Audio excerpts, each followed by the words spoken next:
நேயர்களுக்கு அன்பு வணக்கங்கள். இளைஞரணி நிகழ்ச்சிக்கு அன்போடு வரவேற்கின்றோம். இன்றைய இளைஞரணி நிகழ்ச்சியிலும் தமிழ்நாட்டின் வெவ்வேறு பகுதிகளிலிருந்து வந்திருக்கக்கூடிய இளைஞர்கள் ஒரு முக்கியமான தலைப்பில் விவாதிக்க இருக்கிறார்கள். அடிக்கடி சொல்வது போல இந்த நிகழ்ச்சியுடைய மையமான சிறப்பு அம்சமே இதனது சாம்பிள் சைஸ். இந்த விவாதத்துல பங்கேற்கக்கூடிய இளைஞர்கள் ஏதோ ஒரு ஊர், ஒரு பகுதி, ஒரு கல்லூரி அப்படின்னு இல்லாம தமிழ்நாட்டின் வெவ்வேறு பகுதிகளிலிருந்து வரக்கூடிய இளைஞர்கள் வெவ்வேறு பார்வைகளோடு வந்திருக்கிறார்கள். இன்று ஒரு முக்கியமான விஷயத்தை விவாதிக்க இருக்கின்றோம். சமீபத்துல தேசிய அளவுல ஒரு விவாதத்தை கிளப்பி இருக்கக்கூடிய விஷயம் இணையதளம் இன்று நம்முடைய வாழ்க்கையில பிரிக்க முடியாத ஒரு அம்சமாகிவிட்டது. இணைய சமநிலை, அதாவது நெட் நியூட்ரலிட்டி பற்றிய விவாதம் சமீபத்தில் பெரிய அளவுக்கு கிளம்பி இருக்கிறது. TRAI, telecom regulatory authority of India சில ப்ரொபோசல்களை வைக்க, கருத்துக்களை கேட்க ஒரு விஷயம் சார்ந்து ஒரு மிகப்பெரிய விவாதத்தை கிளப்பி இருக்கிறது. என்ன விவாதம் அப்படின்னா, இணையதளத்துக்கு கட்டுப்பாடுகள் விதிக்க நினைப்பது என்பது சரியா? நெட் நியூட்ரலிட்டி பற்றிய கேள்வி ஒரு பக்கம் என்றால், பொதுவாகவே இணையதளத்துக்கு கட்டுப்பாடு அவசியமாங்கிற கேள்வியும் சேர்ந்து எழுந்திருக்கிறது. இணையத்துல சமூக வலைதளங்கள் எந்த அளவுக்கு விஸ்தாரம் அடைந்திருக்கிறது, இணையத்துடைய வீச்சு எந்த அளவுக்கு பெரிய அளவுக்கு ஆகிருக்கிறது என்பதெல்லாம் பார்க்கக்கூடிய அதே வேளையில இதனால் வரக்கூடிய பாதிப்புகளும் சேர்த்தே அதிகரித்து வருகின்றன. அதற்காக இணையத்தை கட்டுப்படுத்துவதா? இது கருத்து சுதந்திரத்தை ஒடுக்காதா? இது மோசமான விளைவுகளை ஒரு எமர்ஜென்சி காலகட்டம் போல கொண்டு போய் விடாதா? பல கேள்விகள் எழுந்திருக்கின்றன. விவாதிப்போம். இணையத்துக்கு கட்டுப்பாடு வேண்டுமா? இருவேறு பார்வைகளோடு இளைஞரணி இதை விவாதிக்க இருக்கிறது. இளைஞர்களுடைய பார்வைகளை கேட்போம். அதற்கு முன்பாக ஒரு காணொலி தொகுப்பை காண்போம். இன்டர்நெட்ங்கிறது இன்னைக்கு ஒரு சாதாரண மனிதர்கள் கையில மிக அளப்பரிய கருத்து சுதந்திரத்தை வழங்கி இருக்குது. ஒரு சென்சார்ஷிப் அப்படிங்கிறது இந்த பரந்துபட்ட கருத்து சுதந்திர தளத்தினுடைய கழுத்து நெரிச்ச மாதிரி ஆயிடும். நெட் நியூட்ரலிட்டி அப்படிங்கிறது அது மிகப்பெரிய சுமையை ஏற்றிவிடும். அதுவும் ஏற்கத்தக்கதல்ல. இந்த நியூட்ரலிட்டிங்கிறது இப்போ நன்றாக பயன்பட்டு கொண்டிருக்கிற ஊடகங்களுக்கு ஒரு சுமையை பொதுமக்களுக்கு, அதாவது அதனுடைய இதை காட்டிவிட்டு அதன் மீது உள்ள விருப்பத்தை கொண்டு வந்து விட்டு அவர்கள் மீது அதிகமாக சுமையை ஏற்றுவது போல இருக்கிறது. இணையதளத்துக்கு கட்டுப்பாடு, இருவேறு பார்வைகள் எழுந்திருக்கிறது. அதே வேளையில நெட் நியூட்ரலிட்டி பற்றிய பிரம்மாண்ட கேள்விகளும் எழுந்திருக்கின்றன. அரசாங்கமே மக்களுடைய கருத்துக்களை எல்லாம் கேட்டிருக்கிறது. உங்கள்கிட்ட கேட்க இருக்கின்றேன், எந்த அடிப்படையில சொல்றீங்க இணையத்துக்கு கட்டுப்பாடு அவசியம் அப்படின்னு? இன்னைக்கு கருத்து சுதந்திரம் இருக்கக்கூடிய நாடு. இந்த ஒரு கருத்து சுதந்திரத்தை ஏதோ சலுகையாக இல்ல, உரிமையாகவே அரசியலமைப்பு சட்டம் கொடுத்திருக்கக்கூடிய வேளையில எதனால் கருதுறீங்க இணையத்துக்கு கட்டுப்பாடு அவசியம் என்று? கட்டுப்பாடுன்னு நாங்க நினைக்கிறது என்னன்னா, இப்போ நம்ம இந்தியாவில பாத்தீங்கன்னா மேக்சிமம் நம்பர் ஆஃப் யங்ஸ்டர்ஸ் தான் இருக்காங்க. இப்போ பொதுவா பார்த்தோம்னா இப்போ இந்தியாவில வன்முறைகள் அதிகமா இருக்கிறதுக்கு முக்கிய காரணம் இந்த சென்சர் இல்லாதனால தான் நான் சொல்ல வரேன். என்னோட தனிப்பட்ட கருத்துப்படி நான் என்ன சொல்ல வரேன்னா, இப்போ ஒரு குழந்தை இருக்குன்னு வச்சுக்கோங்க, ஒரு 14 வயசு இருக்கும், 10 வயசு இருக்கும். அந்த குழந்தை இப்போ ஐ நீட் பிரைவசின்னு கேக்குது. சென்சர் இப்போ அது பெற்றோர்களோட கட்டுப்பாட்டுக்கு அதுதான் சார். இப்போ நெட்வொர்க் அவங்க யூஸ் பண்றாங்கன்னா அவங்க பேரண்ட்ஸோட அண்டர் 14 ஏஜ்ல இருக்கவங்களுக்கு என்ன பிரைவசி தேவைப்படுது? அப்ப அந்த மாதிரி பிரைவசி தேவைப்பட்டதுன்னா அங்க ஏதோ தப்பு நடக்குதுன்னு அர்த்தம். அந்த தப்பை தான் நாங்க சுட்டி காட்டணும்னு விரும்புறோம். அதனாலதான் அந்த மாதிரி இருக்கிறதெல்லாம் ஒமிட் பண்ணி ஹவுன்னு ஒரு வேர்டு கொடுங்க சார். இன்டர்நெட்ல என்னென்ன மாதிரி மீனிங் எல்லாம் வருதுன்னு பாருங்க. இந்த குழந்தை சும்மா அதை தெரிஞ்சுக்கலாம்னு சொல்லி தான் அதை அப்ளை பண்ணும், சும்மா ஹவுன்னா என்னன்னு பாக்குறதுக்கு. அதுக்கு தேவையில்லாத விஷயங்கள் நிறைய நிக்கும் முன்னாடி. அப்ப அந்த குழந்தைக்கு என்ன தெரியும்? அதுக்குள்ள ஈடுபாடு தன்னோட லைஃபே வேஸ்ட் ஸ்பாயில் பண்ணிக்கிற அளவுக்கு இது ஒரு மோசமான நிலையில கொண்டு போய் தள்ளும் சார். அதுதான் எங்களோட ஆணித்தரம். சொல்றதுல ஒரு நியாயம் இருப்பதாக தெரியலையா? வன்முறை இதனால பெருகுது. அது மட்டும் இல்லாம குழந்தைகள்லாம் இன்னைக்கு ஆக்சஸ் பண்றாங்க. எதையும் கெட்ட நோக்கத்தோட கெட்டதை தெரிஞ்சுக்கணுங்கிற நோக்கமோடு போகாம இயல்பா போய் எதையோ தட்டும் போது எதையோ போய் காட்டுது. அப்படி இருக்கக்கூடிய சூழ்நிலையில கட்டுப்பாடு ஏன் இருக்கக்கூடாதுங்கிறார் sir. No, it's completely violation of the fundamental rights. இந்திய அரசியலமைப்பு சட்டத்துல ஆர்டிகல் 19(a) கொடுத்திருக்க கருத்து சுதந்திரத்துக்கு எதிரானது இந்த மாதிரி கண்ட்ரோல்ஸ் பண்றது. ஒரு சின்ன உதாரணம் தான் சொல்றேன். 2 வருஷத்துக்கு முன்னாடி மகாராஷ்டிரால நடந்த ஒரு சின்ன சம்பவம். பேஸ்புக்ல ஒரு சின்ன ஸ்டேட்டஸ் போட்டதுக்காகவும் அந்த ஸ்டேட்டஸை லைக் பண்ணதுக்காகவும் 2 காலேஜ் கேர்ள்ஸ் அரெஸ்ட் பண்ணப்பட்டாங்க. அதுக்கப்புறம் தான் சுப்ரீம் கோர்ட்டே, அபெக்ஸ் கோர்ட்டே உள்ள ஆர்டிகல் 66(a) ரிவோக் பண்ணாங்க. இந்த மாதிரி இருக்கும்போது கண்டிப்பா இது கருத்து சுதந்திரத்துக்கு எதிரானது. இது தேவையில்லாத ஒன்று. அதாவது ஒரு தனி மனிதனுக்கு சுதந்திரமா தெரியுறது, உரிமையா தெரியுறது மற்ற தனி மனிதனோட உரிமையை பறிக்கிறதா இருக்கும். இப்ப ஒருத்தரோட ஃப்ரெண்டோட பிரைவசியான விஷயத்த கூட அவங்க வந்து போஸ்ட் பண்றாங்க. அது ஒருத்தருக்கு அது தனி உரிமை, என்னோட தனி மனித உரிமை, சுதந்திரம்னு அவர் சொல்லலாம். ஆனா அது இன்னொரு தனி மனிதனோட உரிமையை பாதிக்கிறது என்பது அந்த இடத்துல உறுதியா இருக்கு. Very true. இன்னைக்கு பிரைவசி பாதிக்கப்படுது. இதனது மோசமான விளைவுகளை நீங்க உணராம இருக்கீங்களா? நீங்க ஆர்டிகல் 19 சைட் பண்றீங்க, நீங்க கட்டுப்பாடுகள் இருக்கக்கூடாது, சுதந்திரம் இருக்கணும் அப்படிங்கிறீங்க. ஆனால் இன்னைக்கு சமூக ஊடகங்களால, இன்டர்நெட்னால இருக்கக்கூடிய பாதிப்புகளை உணராமல் இருக்கிறீங்களா? களவும் கற்றுமற எனக்கு என்ன தேவை அப்படிங்கறத நான் தான் முடிவு பண்ணும். என்னுடைய நோக்கம் என்ன, என்னுடைய குறிக்கோள் என்ன அப்படிங்கறத நான் டிசைட் பண்ணி என்னுடைய தேடலை நோக்கி தான் நான் பயணிக்கணுமே ஒழிய உன்னுடைய தேடல் இதுதான் அப்படின்னு சொல்லி இன்னொருத்தவங்க ரெஸ்ட்ரிக்ட் பண்ணி என்னை என் திசையை மாற்றக்கூடாது. என்னுடைய புரிதல் என்ன, நான் எதற்காக நோக்கி நான் பயணிக்கிறேன் அப்படிங்கறத நான் தெளிவா இருந்தேன் அப்படின்னா தெளிவு உங்களுக்கு அடுத்த தெளிவு உங்களுக்கு இருக்கிறது. மாற்று கருத்துல நீங்க ஒரு 18 வயது தாண்டிய இளைஞர். ஆனா அவர் சொன்ன ஒரு விஷயத்துல நியாயம் இருக்கிறதா படலையா? நீங்க ஹவுன்னு போட்டு பாருங்க ஏதாவது ஒரு இணைய தேடல் இன்ஜின்ல, அதுல ஒரு 13 வயது குழந்தை how to make a cup of coffee இல்லாட்டி how to do a project அப்படின்னு டைப் பண்ணணும்னு ஹவுன்னு போட்டா என்னெல்லாம் சஜஷன் வருது தெரியுமா? இயல்பா அந்த ஒரு தவறான திசைக்கு அது ஈர்க்கப்படும். சோ உங்களுக்கு அந்த தெளிவு இருக்கும். ஆனா இணையத்தை நீங்களும் நானும் மட்டும் ஆக்சஸ் பண்ணல. அந்த தெளிவற்ற நிலையில இருக்கக்கூடிய குழந்தைகள் ஆக்சஸ் பண்றாங்க, டீனேஜர்ஸ் ஆக்சஸ் பண்றாங்க. அப்படி இருக்கும்போது அவற்றையெல்லாம் ரெஸ்ட்ரிக்ட் பண்றதுல என்ன தப்பு இல்ல. இணையதளம் அப்படிங்கிறது கொண்டு வந்தது காரணமே மக்களுடைய பயன்பாடு, என்னுடைய பயன்பாட்டுக்காக தான் கொண்டு வந்திருக்காங்க. அப்படிங்கும் போது என்னுடைய பயன்பாட்டுக்கு கொண்டு வந்திருக்க அந்த விஷயத்துல எல்லா விஷயத்திலயும் நல்லதும் இருக்கும் கெட்டதும் இருக்கும். நாங்க கெட்டதை ஆதரிக்கல. பட் என்னுடைய பயன்பாட்டுக்காக நீங்க கொண்டு வந்திருக்கேன் அப்படின்னா அதை நோக்கி நான் தேடுறேன் அப்படின்னா அதுலதான் இருக்கிற. இன்னும் சொல்ல போனா இன்னைக்கு எத்தனையோ அம்மாக்கள் சாப்பாடே கூகுள்ல சர்ச் பண்ணி தான் செஞ்சு கொடுத்துட்டு இருக்காங்க பிள்ளைங்களுக்கு. சோ இதுல குழந்தைகள் டியூஷன் கத்துக்கிறதா இருக்கட்டும், இல்ல இன்ஸ்ட்ருமெண்ட், மியூசிக் இன்ஸ்ட்ருமெண்ட் வாங்குறதா இருக்கட்டும், எதுவா இருந்தாலும் சரி நல்லது அப்படிங்கறத நான் அதுல என்ன புரிஞ்சுக்க அப்படிங்கிறார். எவ்வளவு நல்ல விஷயங்கள் இருக்கிறது. எந்த ஊடகமாக இருந்தாலும், எந்த புதிய விஷயமாக இருந்தாலும் நிச்சயமாக நன்மையும் உண்டு, தீமையும் உண்டு. இணையத்துல தீமை அம்சங்கள் நிறைய வருது, அதனால இருக்கக்கூடிய பாதிப்புகளை நம்ம மறுக்கல. எதுல இந்த பாதிப்புகள் இல்ல, எதுல இந்த ஒரு குறைபாடு இல்ல? தொலைக்காட்சி வந்தபோது தொலைக்காட்சினால எவ்வளவு பெரிய பாதிப்புகள் வருது தெரியுமா அப்படின்னு வாதித்தாங்க. இன்னைக்கு இட் ஹஸ் பிகம் இன்னோவேட்டிவ். அதே போல இன்னைக்கு இணையத்துல நம்ம கேட்கிறோம் சார். இப்ப இன்னைக்கு பாத்தீங்கன்னா எல்லாருமே ஸ்மார்ட் போன்ஸ் யூஸ் பண்றோம். எல்லாருமே இந்த ரேடியோவோ இல்ல டிவியோ அடிக்கடி பாத்துட்டு இருக்கிறது இல்ல, கேட்டுக்கிட்டு இருக்கிறது இல்ல.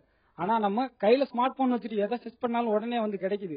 சோ அதனால எல்லார்ட்டையும் இந்த இணையத்து மூலமா ஒரு தவறான விஷயம் சீக்கிரமா போகும். இப்ப கூட இடையில நடந்த சில விஷயங்கள் தெரியும். ஒரு பையன் ஒரு பொண்ணு அந்த மாதிரியான தப்பான விஷயங்கள்லாம் உடனே தமிழ் யாராருக்கெல்லாம் தெரியுமோ அவங்களுக்கு எல்லாத்துக்குமே இன்னைக்கு இந்தியாவில அந்த மிகப்பெரிய ஒரு பிரச்சனை இன்னைக்கு தெரியும். எந்த நல்ல விஷயத்த யார் ஷேர் பண்றா? ஷேர் பண்றது கிடையவே கிடையாது. கெட்ட விஷயத்தை தான் ஷேர் பண்றாங்க. இன்னைக்கு நான் இருக்கேன், ஒரு பிளட் குரூப் ஒரு பேஜ் கிரியேட் பண்ணி வச்சிருக்கேன். அந்த குரூப் நான் வச்சிருக்கேன் அப்படிங்கிறது எத்தனை பேருக்கு இன்னைக்கு தெரியும்? ஆனா இந்த தவறான ஒரு விஷயம் எல்லா பேஜ்லயும் எல்லா குரூப்லயும் விழுகுது. அது காரணம் என்ன? இந்த மாதிரி தப்பா போறாங்களா, சரி நம்ம இதுல இருந்து நம்ம தப்பிச்சுக்கிட்டு இந்த மாதிரி பண்ணலாம். சோ இன்னொரு கிரைம் பண்றதுக்கு இது இன்னொரு ஐடியா நமக்கு மேக் பண்ணி கொடுத்துட்டு இருக்கு. தவறான விஷயங்கள் பரவுது, அது பலருடைய வாழ்க்கையை பாதிக்குது, சமூக எண்ணங்கள்ல ஒரு தவறான எண்ண ஓட்டத்தை கொண்டு வருது. அப்படிங்கும்போது why not restrictions? சார், கொசுவுக்கு பயந்துட்டு வீட்டை எரிப்பீங்களா? நீங்க மாட்டோம். அதே மாதிரிதான், அதாவது தவறான விஷயம் இணையத்தின் மூலியமா பரவுதுன்னு சொல்றாங்க. கொசுவுக்கு பயந்து வீட்டை எரிக்க மாட்டோம். கொசு மருந்து அடிப்போம்ல, கேளுங்க.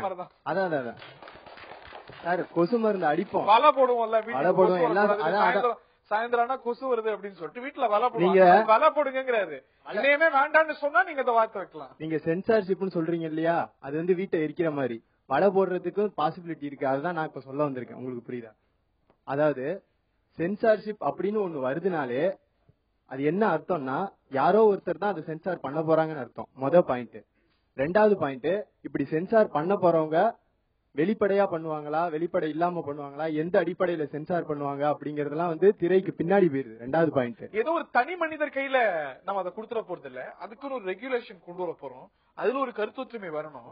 அந்த அடிப்படையில தானே செய்ய போறோம். யாரோ ஒரு நபர் கையில நம்ம கொடுத்துட போறது இல்ல. இப்ப நீங்க மீடியால இருக்கீங்க, மீடியாலே எவ்வளவு சென்சார்ஷிப் இருக்கு, என்னென்ன சென்சார் பண்ணாங்க உங்களுக்கு தெரியாம இல்ல. நான் என்ன சொல்ல வரேன்னா, இப்ப இருக்கிறதுல இன்டர்நெட் மட்டும்தான் நேரடியா மக்கள், ஒரு மனுஷனோ இன்னொரு மனுஷனோ, தமிழ்நாட்டுல இருக்க ஒருத்தனோ காஷ்மீர்ல இருக்க ஒருத்தனோ அங்க என்ன நடக்குது நேரடியா ஷேர் பண்ணிக்க முடியும். இப்ப நீங்க அதையே வந்து ஒரு சென்சார்னு சொல்லி ஒரு இன்னொரு ரூட்ல திருப்பி விட்டீங்கன்னு வச்சீங்களேன், அங்க என்ன நடக்குதுன்னு வந்து நேரடியா தெரியாது. நீங்க என்ன வேணா சொல்லலாம், இந்தியன் கான்ஸ்டிடியூஷன் படி நீங்க என்ன வேணா அமெண்ட்மெண்ட் போட்டு இவ்வளவு டிரான்ஸ்பரன்சியா இருக்கணும்னு நீங்க சொல்லலாம். ஆனா உள்ள என்ன நடக்குதுன்னு உங்களுக்கு தெரியும், எனக்கு தெரியும், மக்களுக்கும் தெரியும். சரிங்களா? அதனால இப்ப இருக்கிற ஒரே ஒரு கனெக்ஷன், மனுஷனுக்கும் இருக்கிற கனெக்ஷன் வந்து உங்களுக்கு இன்டர்நெட் தான். நீங்க அதுல போய் நீங்க கை வைக்க முடியாது. ஒரு பெரிய மறுமலர்ச்சி ஏற்பட்டிருக்கிறது. இதனால நீங்க சென்சர்ஷிப் அப்படின்னு ஒரு விஷயத்தை கொண்டு வந்துட்டீங்கன்னா அது பொசுக்குன்னு அடங்கி அவங்கி போறதுக்கான வாய்ப்பு இருக்கு சார். அதாவது ஒரு குதிரைக்கு வந்து எதற்காக வந்து கடிவாளங்கிற ஒரு விஷயத்த வந்து நம்ம வந்து போறோம்னா, அந்த குதிரை தன்னுடைய மேற்பாதையில வந்து போகணும் அப்படிங்கறதுக்காக தான் அந்த குதிரைக்கு வந்து நம்ம வந்து கடிவாளம் வந்து போடுறோம். அப்படி இல்லாட்டினா அது எல்லா திசையிலும் வந்து போகும். இந்த சென்சார்ங்கிறது வந்து கடிவாளம் மாதிரி. கரெக்டா அந்த கடிவாளத்தை போட்டா அவர் மாதிரியான ஆட்கள் வேணா வந்து தப்பான வழிகள்ல போகாம இருக்கலாம். நான் என்ன திசையில போகணும்னு நான் நிர்ணயிக்கணுமா, ஏதோ அரசு அமைப்பு நிர்ணயிக்கணுமா? நான் தான் வந்து நிர்ணயிக்கணும் நான் என்ன லைன்ல போகணும்னு சொல்லிட்டு. ஆனா வேற ஒரு விஷயத்துல வந்து டைவர்ட் ஆகலாம்ல. ஒரு ஆபாசமான விஷயம் இல்ல சமூக நல்லிணக்கத்தை பாதிக்கக்கூடிய விஷயம் ஐ கேன் அண்டர்ஸ்டாண்ட். ஆனா இங்க நீங்க வந்து சென்சார்ஷிப்னு கொண்டு வந்துட்டீங்க. அரசுக்கு பிடிக்காத இல்ல இந்த ஒரு சென்சார் அமைப்புகள் அவங்களுடைய கொள்கைக்கு ஒத்து வராத விஷயம். But at the same time நம்ம சரின்னு நினைக்கக்கூடிய ஒரு விஷயம் நம்ம வந்து அது பகிர்ந்துக்கணும்னு நினைக்கும் போது அது கட்டுப்படுத்தப்படும். சைனால பாருங்க, இன்னைக்கு ஹவ் அப்படின்னு போட்டா என்னெல்லாமோ வருது அப்படிங்கிறாரு. ஹவுன்னு போட்டு ஆக்கப்பூர்வமான பல விஷயங்களை செய்வது எப்படி நம்ம தேடுவோம். ஆனா அங்க தேடவே முடியாது. உங்களுடைய தேடுதல் நிறுத்தப்படுது. நீங்க என்ன பார்க்கணும், என்ன பார்க்க கூடாது, என்ன பகிரணும், என்ன பகிரக்கூடாதுங்கிற அரசாங்கம் நிர்ணயிக்கிறது, ஒரு அமைப்பு நிர்ணயிக்கிறது. அதை நோக்கி நம்ம போறோமா? சார் இப்ப பாத்தீங்கன்னா நீங்க விக்கிபீடியா இருக்குது சார். இதுல யார் என்ன நியூஸ் வேணா நீங்க அப்லோட் பண்ணலாம். இப்போ நான் இருக்கேன்னா, இப்போ நான் இந்த ஹிஸ்டரி பீரியட்ல நான் தான் இங்க சிஎம் இருந்தாலும் கூட நான் அப்லோட் பண்ணலாம். அதற்கு பிறகு அது சரிபார்க்கப்பட்ட தவறான கருத்தா தான் நீக்கப்படும். அதான் நீக்கப்படும் சார், அதான் நான் ஒத்துக்கிறேன். ஆனா யாரு வேணா அப்லோட் பண்ணலாம், என்ன வேணா அப்லோட் பண்ணலாங்கிற இந்த நிலை தான் மாறணும்னு சொல்றேன். இப்போ அது அந்த அப்லோட் அதை நீக்கிறதுக்குள்ள எவ்வளவு பேருக்கு பப்ளிஷ் ஆயிரும் சார். இப்ப ரீசெண்டா பாத்தீங்கன்னா வாட்ஸ்அப்ல அது ஒரு ஃபேக் நியூஸ், அது அந்த 2 நாளுக்குள்ள இந்தியா ஃபுல்லா அந்த பொண்ணோட போட்டோ வந்து பப்ளிஷ் ஆச்சு. இது அந்த பொண்ணு சூசைட் பண்ணிருக்கிற நிலைமையில இருக்கு. இது யார் செஞ்ச தப்பு? இது ஒரு உதாரணம் இல்ல சகோதரர்களே, பல உதாரணங்களை கொடுக்க முடியும். இன்னைக்கு வந்து ஏதோ ஒரு வடநாட்டுல இருக்கக்கூடிய ஒரு பெண்ணை படத்தை போட்டு இந்த பெண் வந்து ஒரு மிகப்பெரிய திருடி, உங்க வீட்டுக்கு வந்து சேல்ஸ் ரெப்ரசன்டேட்டிவ் போல வருவா, ஆனா ஒரு மிகப்பெரிய கொள்ளக்காரின்னு போட ஒரு இயல்பான ஏதோ ஒரு ரெஸ்பான்சிபிளா ஒரு ஜாப்ல இருக்கக்கூடிய ஒரு பெண்மணி ஃபேமஸ் மலைண்ட், ஒரு பிரபலமான அரசியல் தலைவர், அந்த அரசியல் தலைவருடைய மகள் இவர் தான் அப்படின்னு போட்டு காட்டுத்தனமா அந்த ஒரு தகவல் பரவிட்டு இருக்கு. இப்படி தவறான தகவல்கள் பரவிட்டு இருக்கு.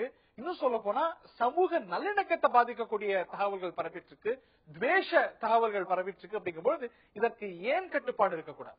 தவறுகள் வந்து பரவுதுன்னு சொல்றோம் இல்லையா, அதை பரப்புறது யாரு அப்படின்னு பார்த்தா ஒரு தனி மனிதன். நீங்க ஏன் தவறான கருத்துக்களை பரப்பிட்டு டெக்னாலஜி ஏன் குறை சொல்றீங்க? தவறான அப்படிப்பட்ட தனி மனிதர்கள் இல்லாத சொசைட்டியா இன்னைக்கு இருந்ததுன்னா நம்ம சொல்லலாம். தனி மனிதர்களால் ஆன ஒரு சொசைட்டி தான் நம்ம சொசைட்டி. அப்படி இருக்கும்போது பல தனிநபர்கள் பல தவறான கருத்துக்களை பரப்புவாங்க. தனிநபர்கள் பண்றாங்க, அவங்க திருத்தட்டுமே சொல்ல போறோமா? இல்ல, தவறான கருத்துக்களை பரவுறதை மட்டுமே நம்ம பாக்கிறோம். இன்னைக்கு வந்து நிர்பயா கேஸா இருக்கட்டும், இல்ல வந்து ஈழ பிரச்சனையா இருக்கட்டும், இல்ல யாராவது ஒரு அடித்தள மக்கள் பாதிக்கப்படக்கூடிய பிரச்சனையா இருக்கட்டும், அதை வந்து சொல்லக்கூடிய நம்மளுக்கு வந்து இருக்கக்கூடிய ஒரு ஆப்பர்ச்சுனிட்டி வந்து இந்த நெட் தான். ஏன்னா வந்து ஒவ்வொரு இடத்துலயும் நான் குழந்தையா இருக்கிறதுல இருந்து சாகுற வரைக்கும் ஒவ்வொரு இடத்துலயும் வந்து என்ன யாரோ ஆள்றாங்க, யாராலோ நான் அமுக்கப்படுறேன். அப்படிங்கும்போது என்னுடைய கருத்தை வந்து எங்க வெளிப்படுத்துறது அப்படின்னு பார்க்கும்போது, ஸ்கூல்ல வந்து என்னோட கருத்தை வந்து சுதந்திரமா நான் சொல்ல முடியாது, காலேஜ்ல வரும்போது நான் சொல்ல முடியாது, ஒரு ஆபீஸ் போனா அந்த நிர்வாகத்துடைய கட்டுப்பாட்டுல தான் நான் இருப்பேன், அங்க போகும்போது என்னோட கருத்தை சொல்ல முடியாது. அப்படிங்கும்போது ஒரு குடும்பம் அப்படின்னா அந்த குடும்பத்துக்கு ஏதாவது பாதிப்பு வருமோ அப்படிங்கிற ஒரு கட்டுப்பாட்டுல தான் நான் இருப்பேன். அப்போ தனி மனிதனா என்னுடைய கருத்தை நான் எங்க பதிவு செய்யறது?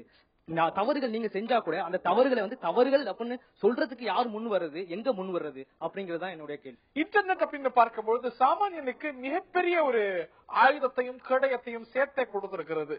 கருத்துரிமை, கருத்தை பகிர்ந்துக்கிறதுக்கு உரிமை, கருத்துக்களை தகவல்களை எளிமையாக தெரிந்து கொள்வதற்கான உரிமை. சென்சர்ஷிப் என்பது ஏதோ வகையில், இன்னும் சொல்ல போனால் பல வகைகளில் அந்த உரிமையை, இன்று சாமானியனுக்கு கிடைத்திருக்கக்கூடிய உரிமையை பாதிக்காதா, பறிக்காதா?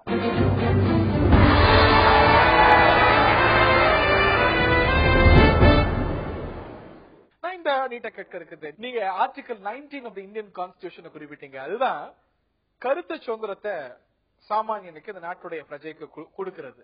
ஆனா அதே ஆர்டிகல் 19 ரீசனபிள் ரெஸ்ட்ரிக்ஷன்ஸ், சில கட்டுப்பாடுகளையும் விதிக்கிறது.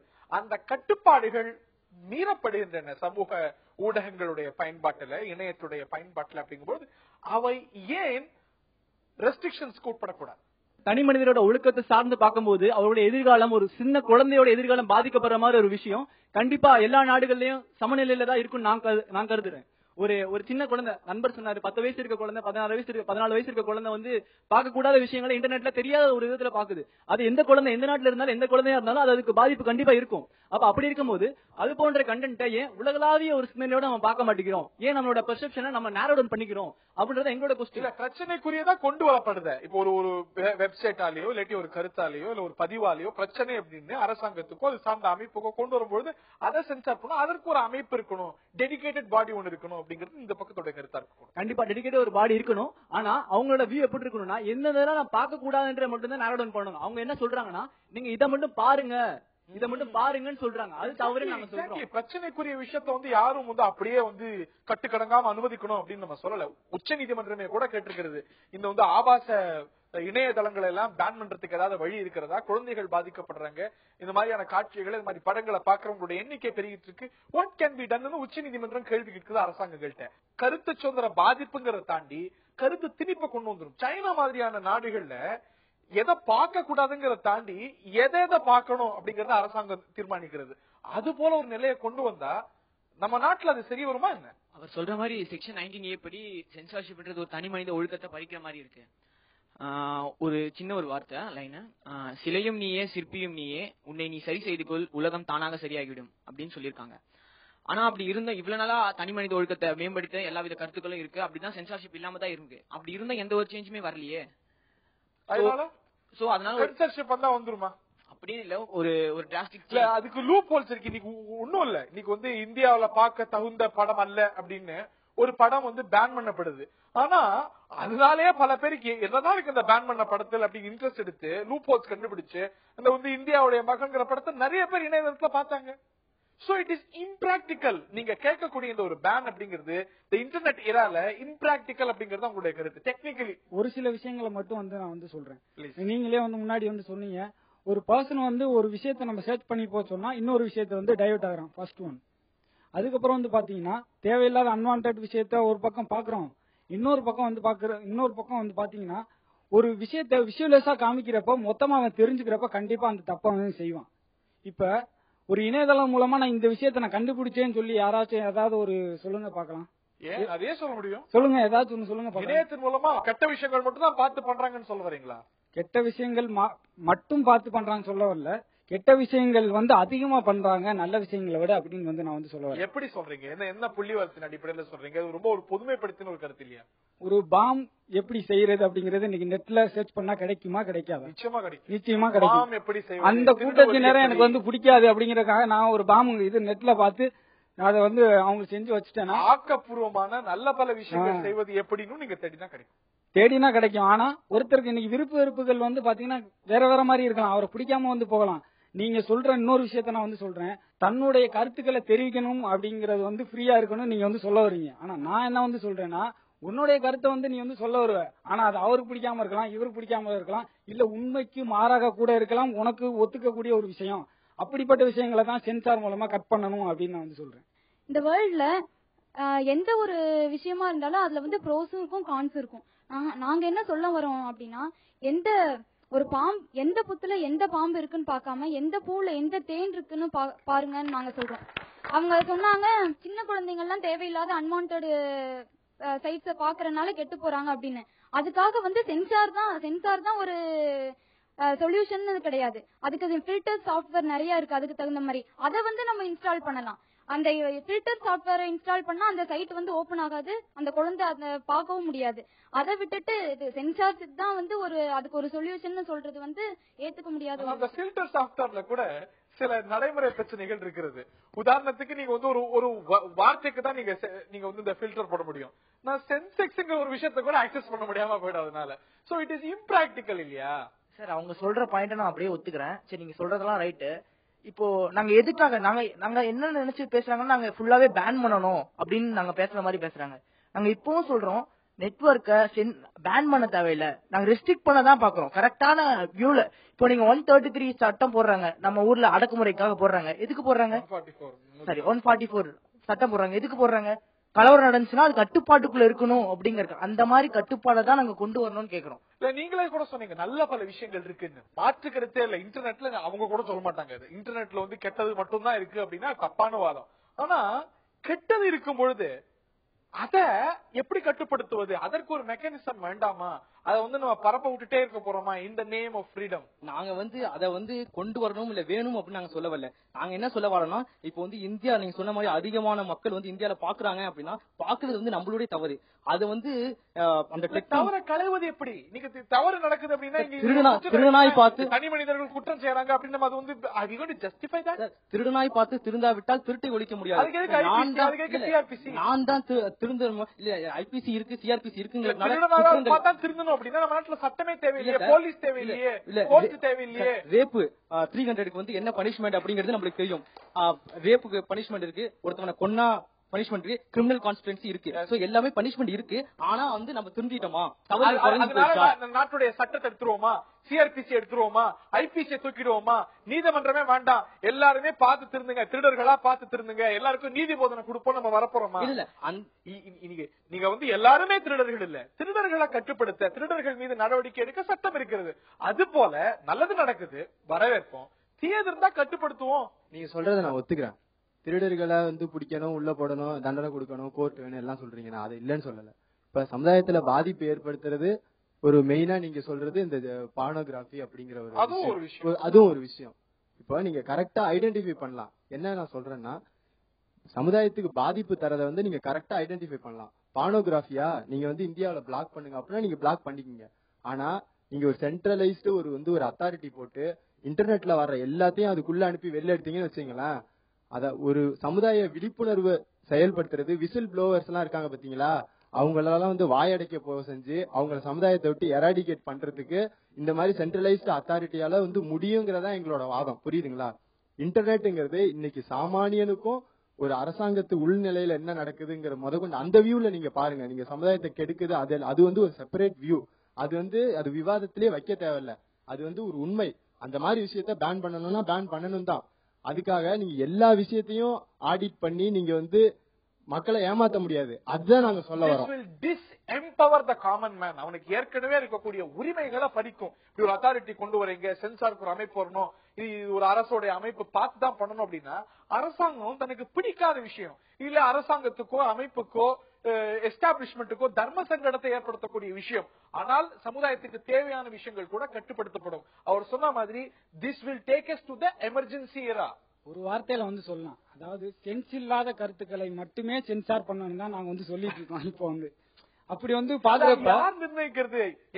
எனக்கு நீங்க ஒரு விஷயம் சொல்லுவீங்க, எனக்கு அது சென்சிபிளா படும், அவருக்கு அது நான் சென்ஸா படும். இது சென்ஸா நான் சென்ஸா அப்படின்னு நிர்ணயிக்கக்கூடிய அதிகாரத்தை யார்கிட்ட கொடுக்க போறோம்?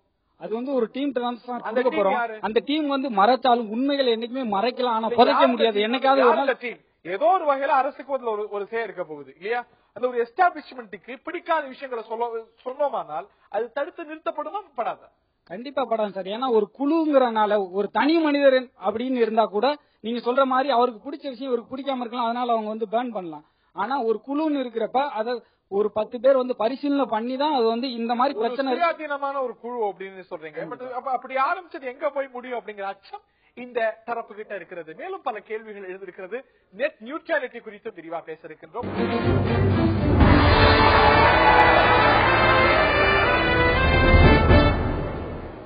இணையதளத்துக்கு கட்டுப்பாடு அவசியமா விவாதித்து வருகின்றோம். இருவேறு பார்வைகளோடு 2 அணிகளும் விவாதித்து வருகிறார்கள். நான் இந்த நீட்டை தான் கேட்க இருக்கின்றேன். இன்னைக்கு துவேஷம் அப்படிங்கிறது இணையத்துல சமூக ஊடகங்கள்ல ரொம்ப அதிகமாக பார்க்கின்றோம். உதாரணத்துக்கு எந்த அளவுக்கு போயிருக்கிறது அப்படின்னா, இன்னைக்கு இணையத்தின் மூலமா என்னை பற்றி தவறான கருத்துக்கள் பரப்பப்படுகின்றன, என்னுடைய நற்பேருக்கு குந்தகம் விளைவிக்கப்படுகின்றன, ஃபேக்சுவலா இன்கரெக்டான விஷயங்கள் பரப்பப்படுகின்றன அப்படின்னு நிறைய கம்ப்ளைண்ட்ஸ் கொடுக்கப்பட்டு வருகிறது. தமிழ்நாட்டுடைய எதிர்க்கட்சி தலைவர், பிரதான எதிர்க்கட்சி தலைவர் விஜயகாந்த் பற்றி எந்த அளவுக்கு கருத்துக்கள் பரப்பப்பட்டிருக்கிறது, எந்த அளவுக்கு கார்ட்டூன்ஸ், கேலி சித்திரம் அவருடைய புகழுக்கு குந்தகம் விளைவிக்கும் வகையில பரப்பப்பட்டிருக்கிறது அப்படின்னு நம்ம பார்க்கிறோம். ஆக இந்த துவேஷத்துக்கு, கருத்துக்கு சுதந்திரம் அப்படின்னு சொல்லிட்டு துவேஷத்துக்கு தவறான ஒரு என்ன சொல்றது ஒரு ஹேட் கேம்பெயினுக்கு நம்ம வந்து உரிமையும் சுதந்திரமும் சேர்த்து எடுத்துட்டு இருக்கோமோ? சார் கண்டிப்பா ரெஸ்ட்ரிக்ஷன் இருக்கணும், இல்லன்னு சொல்லல. இப்ப நீங்க பாருங்க, நீங்க சொன்னீங்க கார்ட்டூன். இப்ப கார்ட்டூன் வரையுதுங்கிறது ஒரு கேள்வி கேட்கிறேன் சார். இதுக்கு கண்டிப்பா ரெஸ்ட்ரிக்ஷன் இருக்குன்னு சொல்றாரு. இதுக்கு முன்னாடி இவரே தான் சொன்னாரு, ஒவ்வொரு விஷயமா நீங்க ஆடிட் பண்ணாம எப்படி இது தப்புன்னு அவர் சொல்ல முடியும்? இப்ப இந்த மாதிரி ஒரு தனி மனிதனை குறி வச்சு தாக்குதல் நடத்துது, இதுக்கு வந்து ஒரு ஆடிட்டிங் தேவை அப்படின்னு நீங்க சொல்றீங்க. நானே கேக்குறேன், தன்னை தானே புகழ்படுத்திக்க இந்த மாதிரி ஒருத்தவங்க பரப்புறதுக்கும் நிறைய வாய்ப்பு இருக்கு, சரிங்களா? அதனால உங்களுக்கு சைபர் கிரைம் நிறைய இருக்கு. இப்போ சைபர் கிரைம் வந்து இந்த மாதிரி பண்றவங்க மேல ஆக்ஷன் எடுக்கிறாங்க, ஒரு சிவியரான ஆக்ஷன் எடுத்தாங்கன்னு ஒரு 2-3 நியூஸ் வந்துச்சுன்னு வச்சுக்கோங்களேன். இந்த மாதிரி ஒருத்தவங்களை கிண்டல் பண்ணி பண்றவங்க இல்ல அந்த மாதிரி அப்படி ஒரு மெக்கானிசம் நம்மள்ட்ட இல்ல அப்படிங்கறதுனால வருமுன் காப்பதே சிறந்தது. டீல் பண்ண முடியல. என்ன சார் சைபர் கிரைமால எஃபெக்டிவா? இப்ப அந்த நீங்க போட்ட வீடியோலயே அந்த அம்மா சொன்னாங்க, இப்ப இருக்கக்கூடிய வக்கீல் சார் இவர்ட்டான கேளுங்க, இருக்கக்கூடிய நம்ம சட்டத்தை வச்சுக்கிட்டு இன்டர்நெட்டை தவறா பயன்படுத்துறவங்க மேல நம்மளால நடவடிக்கை எடுக்க முடியும். ஆனா இத ஒரு சாக்கா வச்சுக்கிட்டு நீங்க நம்மளோட மக்களோட அவேர்னஸ் நீங்க கெடுக்க கூடாது, அது அந்த பாயிண்ட் நீங்க ஏன் புரிஞ்சுக்க மாட்டீங்க எனக்கு தெரியல.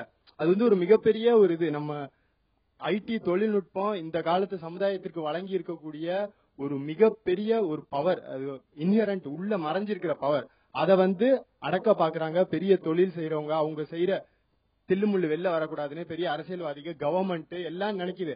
அத வந்து நீங்க இந்த பார்வையில அதை மடக்க பாக்குறீங்கன்னு நான் சொல்ல வரேன். That is true, sir. என்னுடைய கேள்வி, இந்த மாதிரியான துவேஷ கருத்துக்கள், இந்த மாதிரியான ஹேட் ஸ்பீச்சஸ், ஹேட் கேம்பெயின், இது வந்து எல்லா தரப்பிலும் நம்ம பார்க்கிறோம். இது வந்து ஒரு தனி மனிதர்களுடைய புகழை தாண்டி சமூக நல்லிணக்கத்துக்கே பாதிப்பை ஏற்படுத்துது. உதாரணத்துக்கு ஒரு வீடியோ வடகிழக்கு மாநிலத்துல எவ்வளவு பெரிய ஒரு வன்முறையை தூண்டியதுன்னு நம்ம பார்த்தோம். இன்னொரு வீடியோ உத்தரப்பிரதேசத்துல ஒரு மத கலவரத்துக்கு, மத வன்முறைக்கு தூண்டுகோலா இருந்தது. சோ இவையெல்லாம் ஏன் ரெஸ்ட்ரிக்ஷன்ஸ் கூட கவர்மெண்ட் கிட்ட அந்த மாதிரி ஒரு பரவுற விஷயத்த இப்ப வந்து தடை பண்ண எல்லா இதுமே இருக்கு சார். நீங்க நினைக்கிற மாதிரி இல்ல. ஐடி பின்னாடி பாத்தீங்கன்னா இப்ப 2 பேர் செல்போன்ல பேசிக்கிறத கூட கவர்மெண்டால ஃபுல்லா வந்து எல்லாம் பண்ண முடியாது. நிறைய பவர் வந்து ஆல்ரெடி இந்தியா வந்து பிரைவசி ரொம்ப கம்மியான. இப்போ பொதுவா வந்து இன்டர்நெட்டை கவர்மெண்ட்டுக்கு இன்னும் மேலும் தெளிவான சட்டங்கள், தெளிவான அமைப்பு அப்படிங்கிறோம். ஏற்கனவே சட்டங்கள் இல்லாம இல்ல. ஐடி ஆக்ட் 2000 பாஸ் ஆயிருக்கிறது. அதுக்கு பிறகு ஐடி ரூல்ஸ் போட்டிருக்கிறோம். நம்ம போட இதுக்குன்னு ஒரு அமைப்பு இல்லாம இல்ல. அந்த மெக்கானிசம், அந்த அமைப்பை எஃபெக்டிவா ஆக்காம புதுசா ஒன்று உருவாக்குவோம், புதுசா ஒரு சென்சார் அமைப்பு உருவாக்குவோம் அப்படிங்கிற ஒரு கோரிக்கை நம்முடைய தோல்வியை தானே காட்டுது. நான் முன்னாடி சொல்றேன் சார், இப்பயும் சொல்றேன். நான் சொல்ற ஒரு கருத்து வந்து உண்மையான கருத்து, எல்லாருக்குமே வந்து அது அஃபோர்டபுள் ஆனது, உண்மையான ஒரு விஷயம் அப்படின்னா அந்த குழுவே வந்து புறக்கணிச்சாலும் நம்மள மாதிரி நம்ம இது தந்தி டிவி இந்த மாதிரி சில மீடியாக்கள் மூலமா கண்டிப்பா அதை திரும்ப நம்ம கொண்டு வந்துடலாம். இதே ஒரு தவறான விஷயத்த அவங்க பேன் பண்றப்ப இந்த நம்மள மாதிரியான இந்த மாதிரியான மீடியாக்கள் வந்து அதை கொண்டு வருவாங்கல்ல, தவறான விஷயங்களை அவங்க பண்ணல. பொறுப்பற்றத்தனம் இன்னைக்கு இணையத்துல பெரிய இருக்கிறதா நினைக்கலையா நீங்க சகோதரர்? உதாரணத்துக்கு இன்னைக்கு வந்து இணையத்துல கருத்து உரிமை எல்லாருக்கும் இருக்கிறது. ஆனா துவேஷத்தை பரப்புறதுக்கோ இல்லாட்டி அவதூறா பேசுறதுக்கோ யாருக்கும் உரிமை இல்லை. நான் வந்து ஒருத்தரை விமர்சிக்கிறேன், ஒரு அமைப்பை விமர்சிக்கிறேங்கிற ஒரு பேர்ல பயன்படுத்தக்கூடிய சொல்லாடல்கள், வார்த்தைகள் நிச்சயமா பொதுத்தளத்துல நம்ம நீங்களும் நானும் பேச முடியாது.